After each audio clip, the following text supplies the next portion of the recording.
आज इस लेक्चर में हम लोग डिस्कस कर रहे हैं कन्फेशन पे। कन्फेशन से रिलेटेड जो प्रोविजन है इंडियन एविडेंस एक्ट में वो है सेक्शन 24 से 30 के बीच में।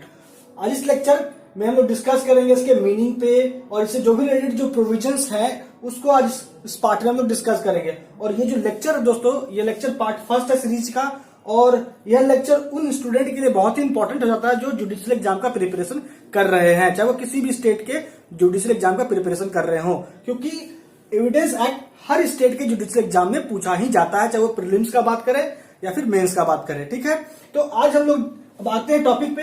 तो टॉपिक पे आने से पहले दोस्तों एक रिक्वेस्ट है कि आप मेरे चैनल को सब्सक्राइब करें और वीडियो को ज्यादा लाइक एंड शेयर करें। अगर आपको कोई समस्या है लॉ से रिलेटेड तो आप कमेंट बॉक्स में कमेंट जरूर करें।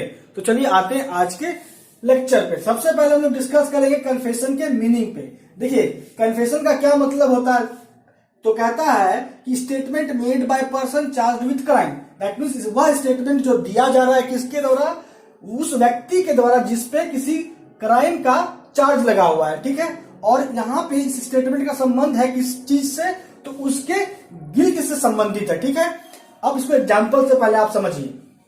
अगर कोई व्यक्ति पे आरोप लगा है किसी अपराध को लेके, दैट मीन्स कि अगर मान लीजिए ए पे मर्डर का चार्ज लगा, ठीक है, अब वो मर्डर के संबंध में कन्फेस करता है, इस पे स्टेटमेंट देता है कि हाँ उसने अपराध किया है। तो यहाँ पे इस स्टेटमेंट का संबंध किस चीज से हो रहा है, दैट मीन्स ए के स्टेटमेंट का संबंध उसके गिल्ट से हो रहा है। तो ऐसे स्टेटमेंट को हम लोग कहते हैं कन्फेशन।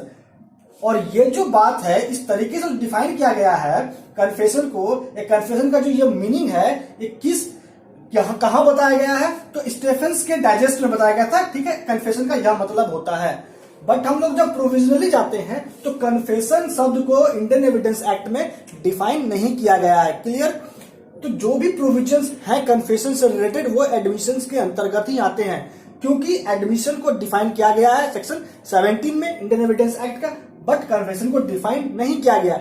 लेकिन कन्फेशन और एडमिशन दोनों में अंतर होता है, तो हम लोग इसके अंतर को भी जानेंगे नेक्स्ट लेक्चर में। ठीक है, अब देखिए स्टेफन के डाइजेस्ट में यह मतलब बताया कन्फेशन का कि वह स्टेटमेंट व्यक्ति के द्वारा दिया जा रहा है जिस व्यक्ति पे किसी क्राइम का चार्ज लगा है और उस स्टेटमेंट का संबंध उसके गिल्ट से है। ठीक है, तो ऐसे स्टेटमेंट को हम लोग कहते हैं कन्फेशन।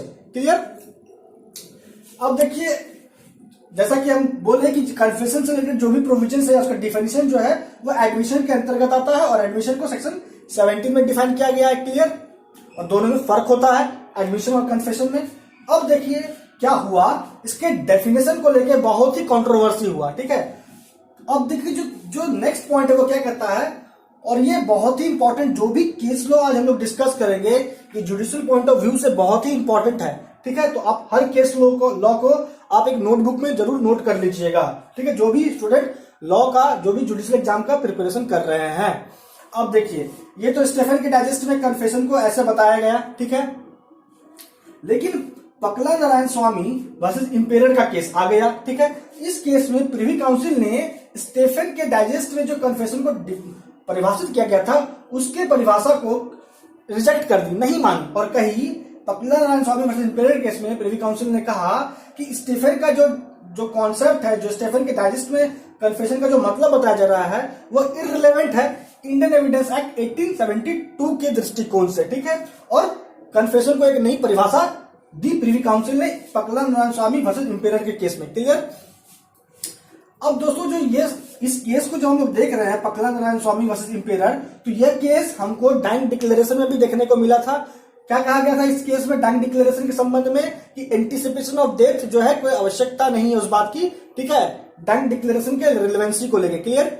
और यहां पे भी पकला नारायण स्वामी का केस आ गया कन्फेशन को लेके, और क्या कहा गया था इस केस में हम लोगों ने डिस्कस करा। ठीक है, अब देखिए, अब Palvinder Kaur versus state of Punjab के केस पे आने से पहले आप सेकंड पॉइंट को समझिए। ठीक है, पॉइंट नंबर सेकंड क्या कहता है कि कन्फेशन या एडमिशन जब भी एक्सेप्ट होगा या फिर रिजेक्ट होगा तो वो एज अ होल एक्सेप्ट होगा या फिर एज अ होल रिजेक्ट होगा, नॉट इन पार्ट। ठीक है, दैट मीन्स कि मान लीजिए कि पूरा का पूरा एक कन्फेशन है।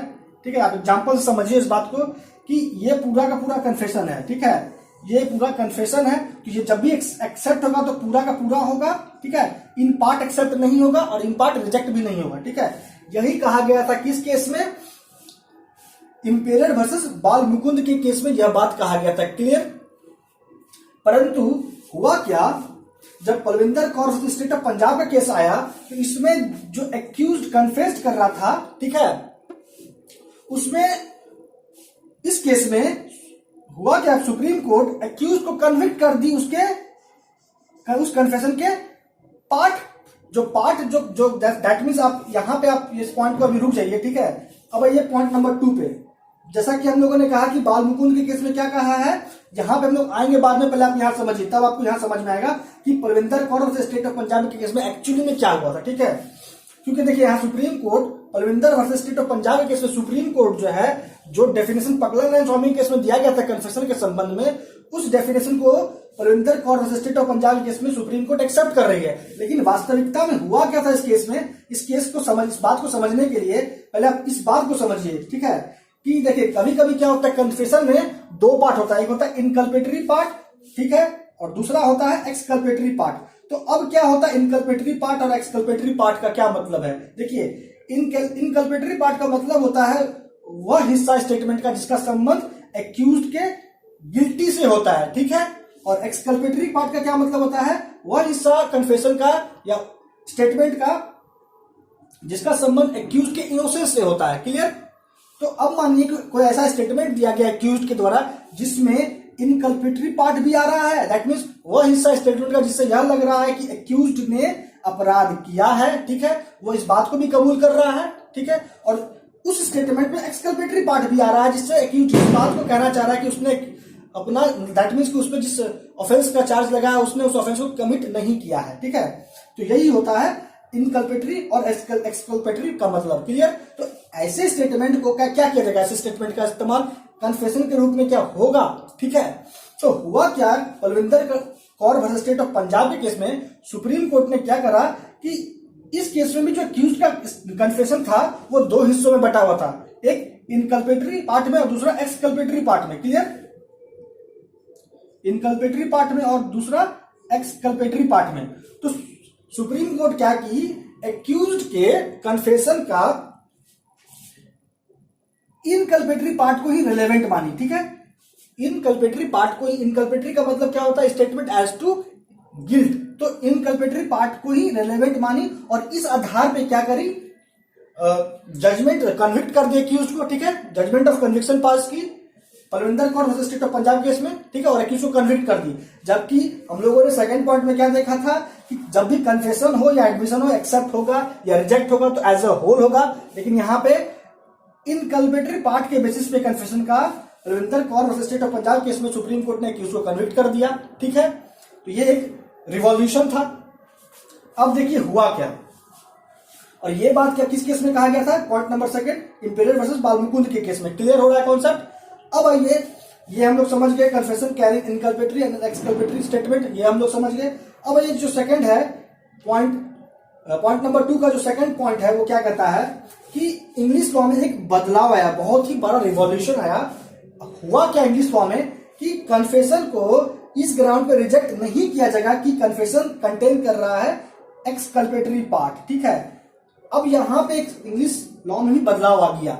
इंग्लिश लॉ में क्या बदलाव आया कि और किस केस में आया ये बात कहा गया, तो आर वर्सेस मैग्रेगोर के केस में और आर वर्सेस स्टोरी के केस में। इस केस में क्या कहा गया कि कन्फेशन को इस ग्राउंड पे रिजेक्ट नहीं किया जाएगा कि स्टेटमेंट का संबंध जो है, दैट मीन्स कन्फेशन का संबंध जो है एक्सकल्पेटरी पार्ट से भी है, ठीक है।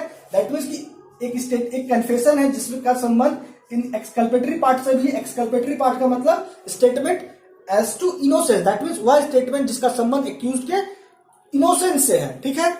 तो अब मानिए कि अगर 2 हिस्सा है, ठीक है, कन्फेशन का, एक इनकल्पेटरी पार्ट है, एक एक्सकल्पेटरी पार्ट है, तो मानिए एक्सकल्पेटरी पार्ट भी है तो भी इस होल कन्फेशन को इस आधार पर रिजेक्ट नहीं किया जाएगा। यह कहा गया था इंग्लिश लॉ में। किस केस में कहा गया था, आर वर्सेस मैग्रेगोर और आर वर्सेस स्टोरी का केस। जितना भी केस लॉ दोस्तों आज इस लेक्चर में लोग डिस्कस कर रहे हैं वो सभी case law judicial point of view से बहुत ही इंपॉर्टेंट है। अब हर केस लॉ को एकदम नोट कर लीजिएगा, ठीक है, क्लियर। ये आया एक बहुत बड़ा बदलाव था इंग्लिश लॉ में, ठीक है।